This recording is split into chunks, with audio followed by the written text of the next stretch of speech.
Tere! Minu nimi on Kristjan Veske ja mina olen Eesti võrdõigusvolinik. Ja tänase tunni eesmärgiks on meil teada saada, mis asi on mitmekesisus ja kuidas ta meie elusid mõjutab. Igal inimesel, kaasa arvatud ka sinul, on õigus tunda ennast turvaliselt. Seda nii koolis, tänaval või ükskõik, kus sa viibid. Ja seda ka sõltumata sellest, kas sa oled poiss või tüdruk, kas sa oled näiteks ratastoolis või kõnnid ise omal jalal või millised on sinu vanemad või kust nad pärit on. Mida paremini oskame mõista ja näha erinevusi enda ümber, seda vähem on meie ümber ka igasugust halba käitumist, kiusamist ja lihtsalt ebaviisakust. Seetõttu peamegi rääkima mitmekesisusest. Inimesed on erinevad ja see on väga hea, sest vastasel juhul oleksime me kõik palju vaesemad. Klassis, koolis ja trennis on kindlasti palju erinevaid inimesi.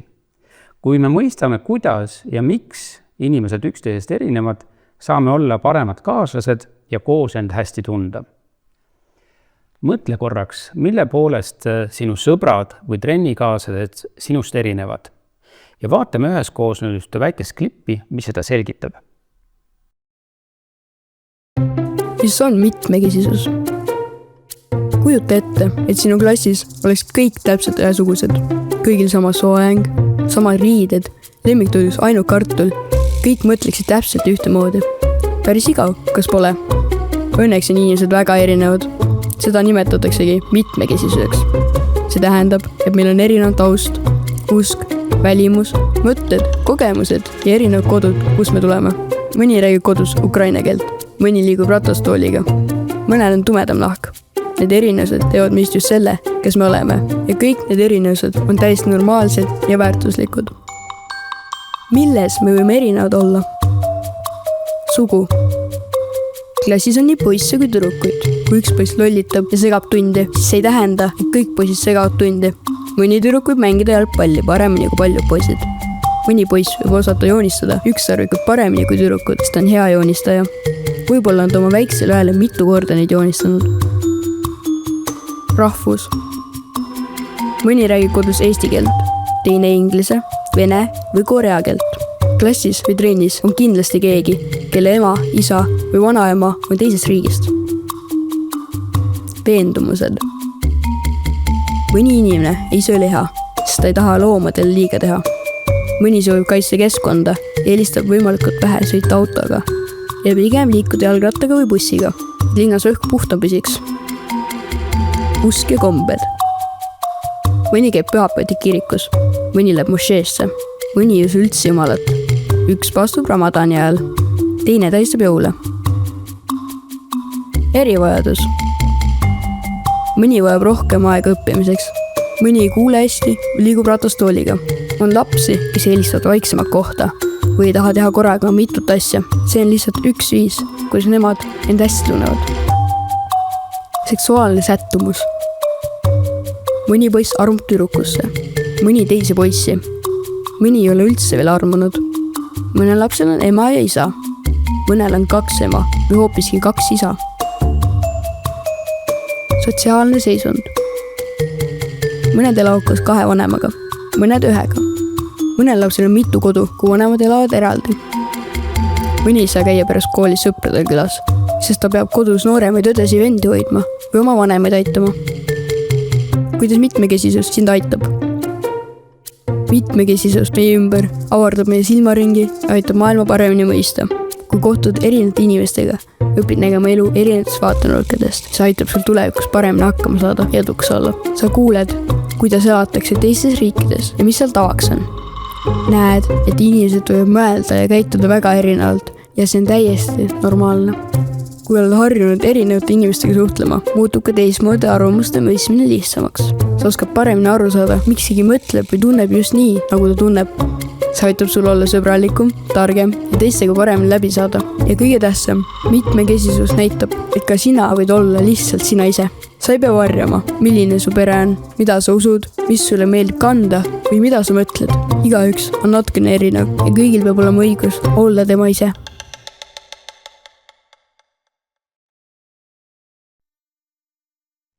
Aga vaatame nüüd natukene põhjalikumalt, mis on mitmekesisus. Mitmekesisus tähendab seda, et inimesed on erinevad. Näiteks võivad inimesed olla erinevad oma rahvuse, soo, uskumuste, elustiili, vanuse või võimete poolest. Paljuski on need sellised asjad, mida me ise valida ei saa.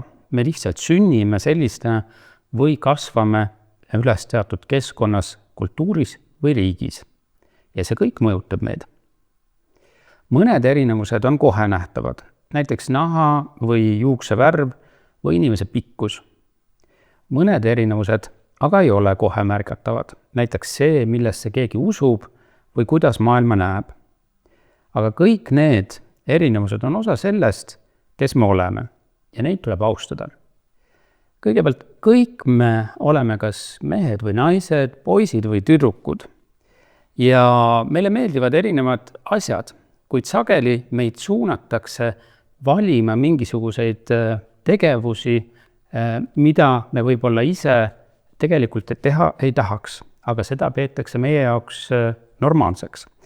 Näiteks, kui koolis tehakse midagi ainult poistele või tüdrukutele, siis jäävad pooled lapsed sellest kõrvale, kuigi võib-olla nad just tahaksid neid asju teha. Näiteks mõni tüdruk sooviks rohkem mängida jalgpalli ning mõni poiss sooviks õppida pigem õmblemist, sest soovib saada moekunstnikuks.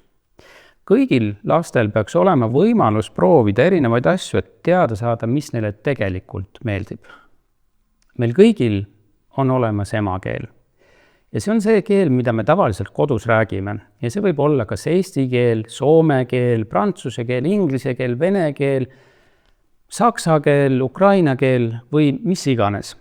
See, kui me räägime kodus mingit muud keelt peale eesti keele, ei muuda meid vähem osaks Eesti ühiskonnast. Ja ma toon sulle 2 näidet. Anna räägib kodus vene keelt, aga ta armastab Eesti popmuusikat ja on väga hea matemaatikas. Selle asemel, et keskenduda erinevusele, võiksid klassikaaslased näha, mis on neil ühist Annaga. Näiteks muusikamaitsed või huvid. Võib-olla teab tema muusikast midagi, mida sina ei tea. Teise näitena räägin sulle loo Alist, kes tuli Eestisse elama Süüriast. Ta räägib hästi eesti keelt, aga mõnikord teda narritakse tema nahavärvi või aktsendi pärast. See teeb teda väga kurvaks ja ta ei taha hommikuti kooli tulla. Selle asemel, et teda narrida, võiksid hoopis lapsed huvi tunda, millisest kontekstist ta pärit on, kust ta tulnud on. Ning mõtle ka selle peale, kuidas tunneksid sina, kui peaksid maha jätma kõik enda sõbrad ja kogu elu, mida sa tunned, ning minema kohta, kus sa kedagi ei tunne ja rääkima võõras keeles. Kui kõik tunnevad, et nad on osa ja oodatud kooli, siis on kool palju rõõmsam koht nii neile lastele kui ka sulle. Aga erinevusi meie ümber on loomulikult veel.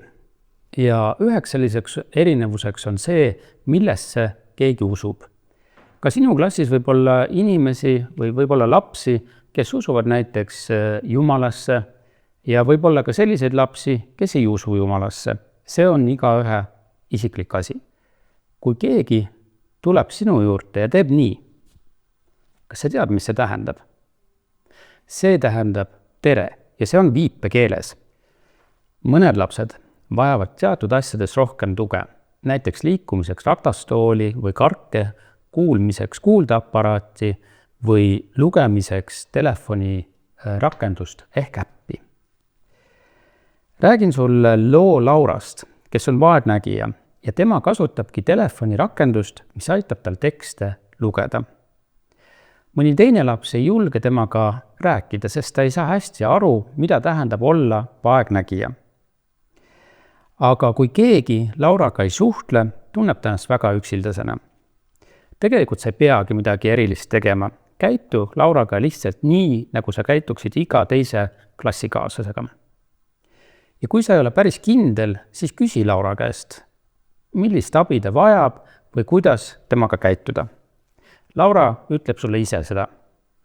Oled kindlasti kuulnud või näinud, et on olemas erinevaid perekondasid. Mõni laps elab koos ainult enda emaga, mõni koos ainult enda isaga. Mõnes perekonnas on 2 ema või 2 isa. See, kellesse keegi armub, võib olla erinev. Mõni poiss armub tüdrukusse, mõni teise poissi. Mõni ei tea veel üldse, kellesse ta armuda võiks ja ka see on täiesti normaalne. Toon sulle ühe näite. Kui klassivennad räägivad, millised tüdrukud neile meeldivad, tunneb üks poiss end ebamugavalt, kuna pole kindel, kas talle üldse meeldivad tüdrukud. Ta ei taha, et teda narritaks ning seetõttu kardab ta oma sõpradele oma mõtetest rääkida. Veendumused on sügavad ja kindlad uskumused või arvamused, mille järgi inimene tahab elada. Mõnikord võib keegi uskuda midagi nii tugevalt, et teeb oma igapäevaseid valikud selle järgi ja see on tema otsus. Kahjuks juhtub ka vahel niiviisi, et inimest koheldakse halvemini lihtsalt sellepärast, et ta usub teistmoodi või teeb midagi teistmoodi. Toon sulle näite. Õpetaja Katariina ei söö liha ega loomseid tooteid. Ta on vegan. Kooliõpilased teevad aga selle üle nalja. Igal ühel on aga õigus valida, millist elustiili ta elada soovib. Mõni ei söö teatud toite, sest tal on allergia või on arst soovitanud neid tervise tõttu vältida. Mõni valib aga vegantoidu, sest ei taha, et loomi sellepärast tapetakse või ära kasutatakse. Aga miks on mitmekesisus vajalik meie ümber? Miks võiks olla hea, kui meie klassis on erinevad õpilased? Sest nii saame rohkem teada ja õppida. Kui suhtleme erinevate inimestega, õpime ka maailma paremini tundma. Näiteks uusi keeli, toite, kombeid või vaatenurki. Koostöö muutub paremaks. Erinevad oskused ja mõtted aitavad üheskoos rohkem ära teha. Tulevikus on see sinu jaoks väga kasulik, sest töökohad ja maailm ei koosne ainult ühesugustest inimestest. Me muutume sõbralikumaks ja mõistvamaks. Kui me ei naera teiste üle, vaid kuulame ja toetame, siis saavad kõik end paremini tunda. Ja lõppkokkuvõttes ka sina tunned ennast paremini. Kool ja klass on kohad, kus võib raske olla sina ise. Kui aga kõiki võetakse sellistena, nagu nad on, tunneks end igaüks turvalisena ja hoituna. Kui sind koheldakse ebaõiglaselt, siis on oluline, et teaksid oma õigusi. Mitmekesisus ei ole ainult tore mõte, vaid see on ka seadustega kaitstud. Eestis ja paljudes teistes riikides on olemas reeglid, mis ütlevad, et kõiki inimesi tuleb kohelda võrdselt ja austusega. Sinu elu jooksul on sinu jaoks olulised mitmed seadused, mis sind kaitsevad. Näiteks Eesti põhiseadus ütleb, et kõik inimesed on seaduse ees võrdsed ja kedagi ei tohi diskrimineerida ehk ebavõrdselt kohelda. Võrdse kohtlemise seadus kaitseb ebavõrdse kohtlemise eest rahvuse, usu, puude või mõne muu tunnuse tõttu. Soolise võrdõiguslikkuse seadus kaitseb aga, kui inimesi koheldakse halvemini nende soo tõttu. Kui sa näed, et kedagi on halvemini koheldud, narritud või tõrjutud selle tõttu, et nad on erinevad, näiteks nende rahvuse, usu, soo, puude või mõne muu tunnuse tõttu, millest juba rääkisime, siis see ei ole lubatud ega õiglane. Kui midagi sellist juhtub sinu või sinu sõbraga, siis räägi sellest kindlasti mõnele täiskasvanule, keda usaldad, nagu näiteks klassijuhataja, koolipsühholoog, lapsevanem või võid ka helistada lasteabi telefonile 116 111. Rohkem infot leiad ka meie veebilehelt volinik.ee. Mitmekesisus ei ole probleem, vaid hoopiski võimalus meie jaoks. See on midagi, mis muudab meie kooli ja ühiskonna paremaks. Igaüks meist on mõnes asjas teistest erinev ja see ongi meie tugevus. Igaüks soovib, et temasse suhtutakse sõbralikult ja et ta tunneks end tähtsa osana klassist. Kõiki kaasates ja koos töötades on sinu klass edukam ja tugevam. Lõpetuseks annan sulle paar küsimusest aruteluks. Mõtle, milles oled sina ise natukene erinev. Ja mõtle ka selle peale, kuidas saaksid klassis paremini toetada neid, kes mõnes asjas on teistest erinevad. Aitäh sulle ja head arutelu!